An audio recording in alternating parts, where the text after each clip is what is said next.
আমার একটা জিনিস অবাক লাগে, বাংলাদেশের প্রায় 100% মসজিদে বড় লোকদের তালিকা আছে। এলাকা যত পয়সাওয়ালা লোক সবার তালিকা মসজিদে আছে না নেই? কে কয় বস্তা সিমেন্ট দিবে, কে কত টাকা দিবে, কে কি দিবে না দিবে, এই নামগুলা সব টালি খাতাতে, বইয়ে, কাগজে মসজিদে থাকে কি থাকে না? কিন্তু মসজিদগুলোতে গরিবের তালিকা নাই। কি বলেন, গরিবের তালিকা আছে? কেন নাই?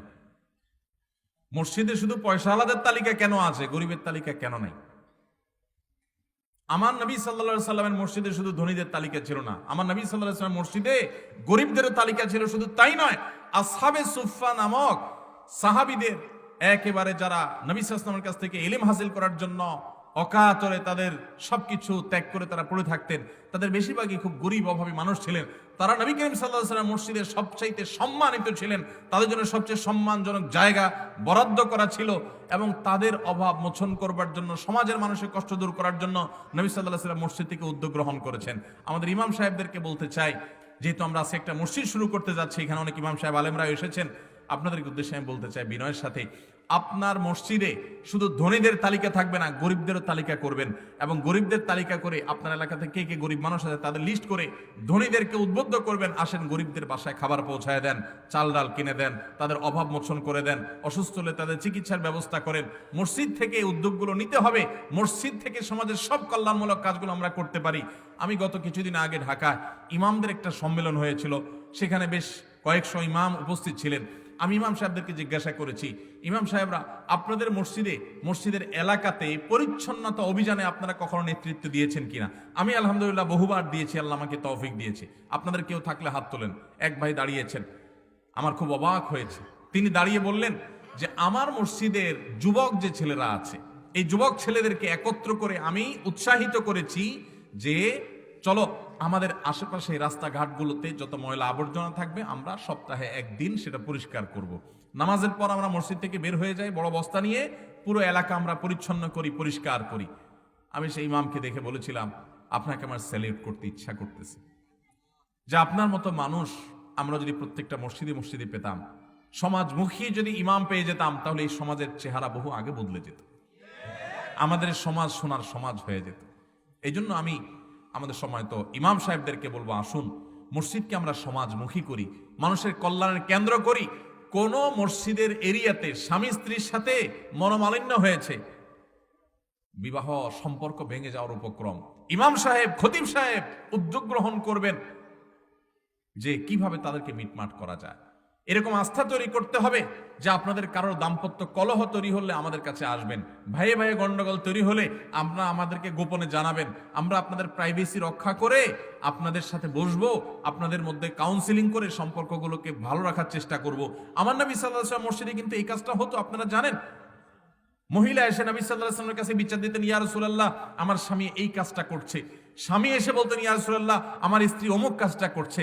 নবী সাল্লাল্লাহু আলাইহি ওয়াসাল্লাম তাদের মধ্যে মীমাংসা করতেন, মিটমাট করতেন। আমি প্রায় সময় বলি, ওলামায়ে কেরাম শুধুমাত্র ফতোয়া দিবেন, তালাক হয়ে গেছে শুধু এই ফতোয়া দিয়ে দিবেন? আমি জীবনে বহু ফতোয়া দেওয়ার পর ফতোয়া প্রার্থী মানুষের চোখের পানি দেখেছি, তাদের চোখের পানি দেখে আমারও চোখের পানি এসেছে, কিন্তু কিছু করার নাই। তালাক হয়ে গেছে, তৃতীয় তালাক হয়ে গেছে, এখন একসাথে থাকার আর সুযোগ নাই, 2-3টা বাচ্চাও আছে, বড় হয়ে গেছে, তারা অঘটন ঘটায় ফেলছেন, কিচ্ছু করার নাই। এটা মানুষ খুন করার মতো, যা ঘটায় ফেলছেন শেষ। কিন্তু আমার কথা হলো, এত দূর চলে গেছে, একজন আলেম হিসেবে শুধু আমি ফতোয়া দিব, ব্যাস তার চোখ দিয়ে শুধু পানি ফেলাবো? এই ঘটনা এত দূর যাওয়ার আগে মসজিদ থেকে উদ্যোগ নিয়ে, মসজিদ কর্তৃপক্ষ তাদের সহযোগিতা থাকতে হবে ইমাম সাহেবদের ব্যাপারে, তারা উদ্যোগ নিয়ে, কমিটির লোকেরা উদ্যোগী হয়ে এলাকাতে কলহ মিটমাট করবেন, মীমাংসা করবেন, এতদূর পর্যন্ত যেতে দিবেন না। এরকম নানামুখী উদ্যোগ মসজিদগুলোতে আমরা নিতে পারি এবং বাচ্চাদের জন্য সাংস্কৃতিক প্রোগ্রাম হতে পারে, তরুণদের জন্য সাংস্কৃতিক প্রোগ্রাম হতে পারে। সৌদি আরবের মসজিদগুলোতে, মিডল ইস্টের মসজিদগুলোতে প্রায় বেশিরভাগ মসজিদের সাথে ইয়ুথ ক্লাব আছে। আপনারা অবাক হবেন, যুবকদের জন্য ক্লাব আছে মসজিদের মধ্যে, যুবকরা সেখান থেকে সামাজিক কর্মকাণ্ড করে। আমরা এখন যুবকদেরকে তারা সুস্থ সংস্কৃতি, কোনো হারামের ছোঁয়ায় যাওয়া ছাড়া সুস্থ সংস্কৃতি চর্চা করবে, এমনকি শরিয়ার সীমানার মধ্যে থেকে যে ব্যায়াম, শারীরিক কসরত, খেলাধুলা যেগুলো করা যায়, শরিয়াতে কোনো নিষেধ নাই, সেগুলো তারা করবে মসজিদের ছত্রছায়া থেকে। এই সুযোগটা আমরা আজকাল যুবকদেরকে দেই না। আমাদের প্রিয় নবী সাল্লাল্লাহু আলাইহি সাল্লামের যে মসজিদ ছিল, সেখানে ইথিওপিয়ান সাহাবীরা, নিগ্রো সাহাবীরা তারা খেলাধুলা করছিলেন মসজিদের আঙিনা।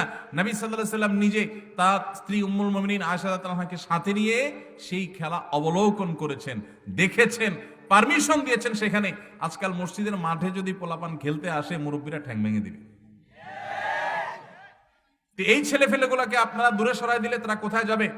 এরাই কিশোর গ্যাং হয়ে যাচ্ছে, এরাই মাদকের দিকে হাত বাড়াচ্ছে, এরাই নানান অনাচার করছে। তারা শব্দ সন্ত্রাস করে গানের আওয়াজে এলাকাবাসীকে অতিষ্ঠ করে ছাড়ছে। কারণ এই ছেলেগুলোকে আপনি মসজিদের আঙ্গিনা, মসজিদের ছায়া আসতে দেন নাই, আপনি তাদের জন্য সুস্থ সংস্কৃতি ব্যবস্থা রাখেন নাই।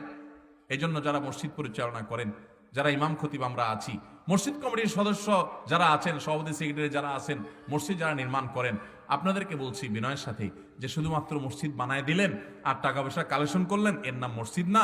মসজিদ শুধু ওয়ালের নাম না, মসজিদ কার্যক্রমের নাম। মসজিদ যদি বিল্ডিং না হয়, মসজিদ যদি কুড়ের ঘর হয়, আর সেটা যদি কর্মমুখর হয়, সেটা যদি সমাজমুখী হয়, সেটা যদি মানবতার কল্যাণ সাধন করে, সেখান থেকে যদি ভালো বহু কাজ হয়, সেখান থেকে যদি মানুষের উপকার হয়, সেখান থেকে যদি হেদায়েতের আলোকবর্তিকা চতুর্দিকে ছড়িয়ে যায় এবং মানুষকে ঈমানের পথে দাওয়াত দেওয়া হয়, তাওহীদের পথে দাওয়াত দেওয়া হয়, শিরক থেকে মানুষকে বাঁচানো হয়, সুন্নাহ প্রতিষ্ঠিত করা হয়, বিদআত যদি দূর করা হয়, তাহলে এই মসজিদ যদি অনেক বড় দালান কোঠা নাও হয়, এটা যদি কুড়ের ঘর হয়, এটা যদি গোলপাতার ছাউনিও হয়, এটা যদি ছনের মসজিদও হয়, টিনের মসজিদে হয়, তো আল্লাহর কাছে এটার মর্যাদা বহুগুণ ওই বিল্ডিং এর মসজিদের চাইতে বেশি।